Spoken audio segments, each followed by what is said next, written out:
O último tópico sobre proteínas que nós vamos cobrir são as enzimas.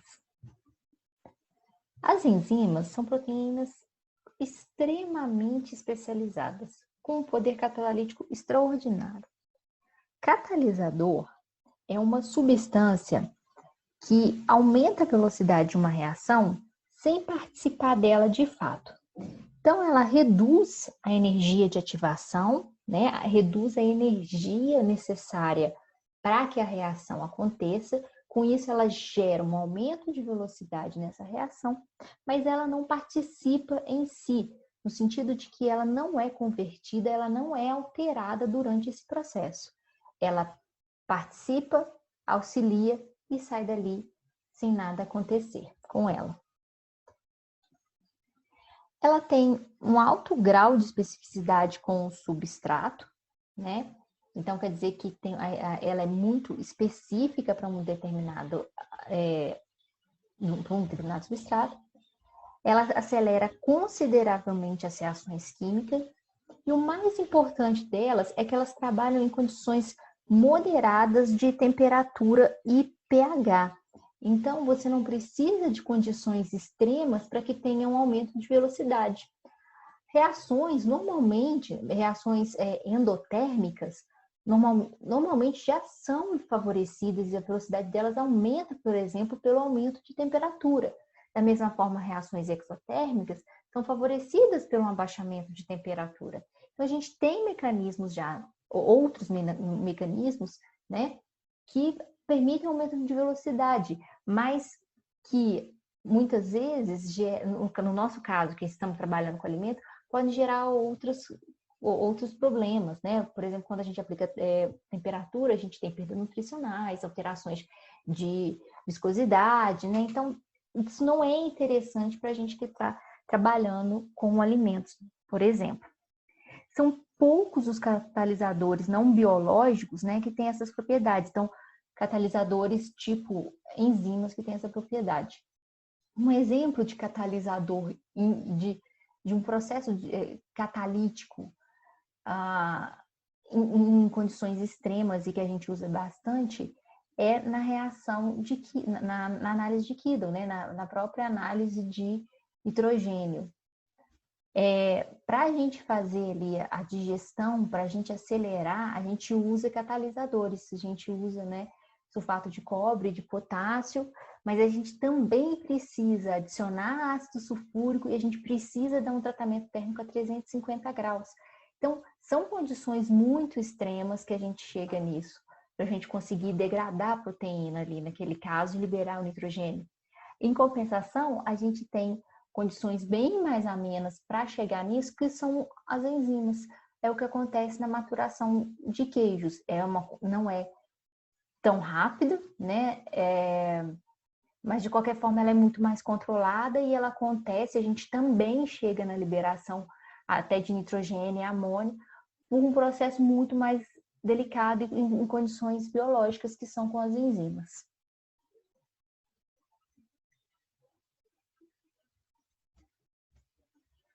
As enzimas, elas são centros, né, dos processos bioquímicos, tanto de conservação de alimento, quanto de maturação, quanto do nosso organismo, do nosso corpo, do funcionamento do nosso corpo. Ela degrada nutrientes, então é através de uma série de complexos enzimáticos, que a gente chama de vias enzimáticas, que o açúcar se converte em energia, que a gente tem formação de tecidos, né? Então a gente tem a degradação de nutrientes, conservação e transformação de energia química.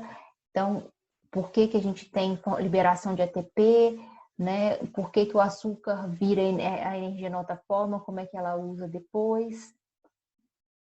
A síntese de moléculas biológicas, então, a partir do aminoácido, a gente tem a formação da proteína, a partir de ácido graxo, a gente forma triglicerídeos, da partir das proteínas de aminoácidos, a gente tem os nossos músculos. Então, isso vale tanto para alimento, porque alimentos foram seres vivos, né, sejam vegetais ou animais. Então, tanto para a formação deles, quanto depois na cadeia alimentar, eles sendo degradados. E algumas doenças aí podem ser causadas tanto pela deficiência, né, ou a ausência de enzimas, ou mesmo pela atividade excessiva. Deficiência e ausência, a questão da enzima lactase no nosso organismo, alguns já nascem sem ela, outros desenvolvem e têm uma redução ao longo do tempo. A gente pode ter atividades aceleradas, são pessoas que têm um metabolismo muito rápido, pessoas com hipotiroidismo, com hipertiroidismo. A própria doença fenilcetonúria, que é a deficiência de uma hidroxilase produzida pelo fígado, que não permite a pessoa metabolizar o aminoácido fenilalanina. Então, algumas doenças podem estar relacionadas com deficiências aí na produção de A atividade catalítica da enzima depende muito da integridade da molécula e da conformação nativa. Você já deve ter ouvido falar numa expressão chave-fechadura, que é muito utilizada para expressar a especificidade dessa reação. Na verdade, o que a gente tem é um sítio ativo na enzima, uma região onde o substrato se encaixa, vamos usar esse termo, onde ele se localiza e as ligações que acontecem ali fornecem a energia necessária para fazer essa mudança de sair do substrato para o produto desejado ao final dessa reação. Então, por essa especificidade, você precisa que essa estrutura física mesmo, esse espaço físico, seja mantido para que essas reações aconteçam. Quando a gente tem, por exemplo, uma desnaturação, uma alteração da conformação, do arranjo espacial natural dessa enzima, esses encaixes, essas ligações já não acontecem da mesma forma e a enzima perde a sua atividade. Esse é, inclusive, um dos motivos pelos quais a gente usa a perda de atividade enzimática para caracterizar as alterações aí, as desnaturações das enzimas. A atividade da enzima também pode depender da molécula estar completa. O que é esse completa aí? Algumas enzimas, elas têm apenas os resíduos de aminoácidos. Então, apenas a cadeia peptídica é a enzima na sua forma ativa. Outras precisam de estruturas à parte, que a gente chama de cofator, coenzima ou até mesmo grupo prostético. Cofator normalmente é usado um termo mais para íons inorgânicos, né? E coenzima para quando a gente tem um complexo orgânico aí, uma molécula metalo-orgânica. Então, quando a gente tem outras estruturas aí. Mas são termos mais ou menos correlacionados para falar que essa enzima precisa de uma outra parte, uma outra estrutura que não é peptídica, que não é proteica. Quando a gente tem a forma que não ativa, né, inativa, a gente chama ela de apoenzima ou apoproteína. Então, ela não tem as características e as propriedades catalíticas. E a aloenzima é a forma ativa da proteína, da enzima.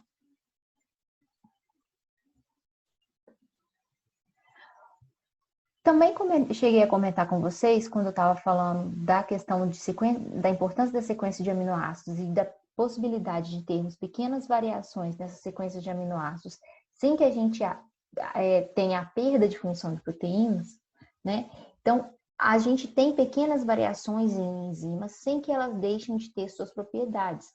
Por exemplo, animais distintos podem ter o mesmo tipo de proteína, o mesmo tipo de enzima para uma determinada reação, mas que ela tem pequenas mudanças na sequência de aminoácidos. O importante é que o sítio ativo não seja descaracterizado. Por causa dessa grande variedade de alterações, as enzimas são classificadas em grandes grupos, normalmente relacionados com o tipo de reação. Então, por exemplo, a gente tem oxirredutases, que fazem transferência de elétrons, transferases, que fazem transferências de grupos, hidrolases, que fazem hidrólises, liases, que fazem adição de grupos a ligações duplas ou formação de duplas pela remoção de grupos, né? Porque as reações são sempre de mão dupla, então elas são sempre nos dois sentidos. Isomerases, que fazem a formação de isômeros, né? E algumas ligases.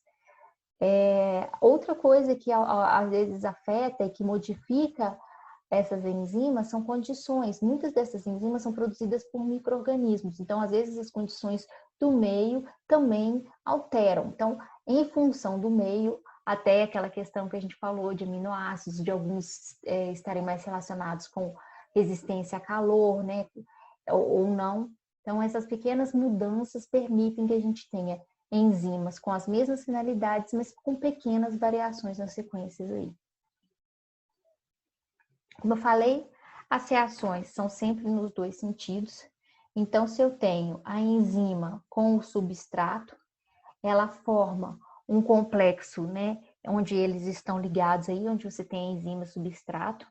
E aí a gente tem a modificação desse substrato para o produto desejado, e aí a gente tem a liberação da enzima e do produto.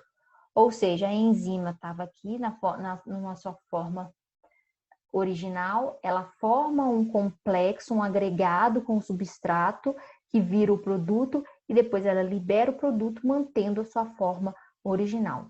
Todas essas reações são reversíveis. Então, a proteína que transforma o substrato em produto também transforma o produto em substrato. A reação, ela altera a taxa, as enzimas, elas alteram a taxa de reação, mas não o equilíbrio entre essas reações, né? Então, a formação desses substratos, qual que é a reação? Ela não modifica a reação em si, só a velocidade. Normalmente, o que a gente tem é que a energia livre do produto, né, é menor do que o substrato. Então, ela é uma reação que ela já tem a tendência a ocorrer. Mas, às vezes, ela não ocorre porque a energia para vencer isso, às vezes, ela vai acontecer numa taxa muito, muito lenta. A energia necessária para isso acontecer faz com que ela seja muito lenta, né?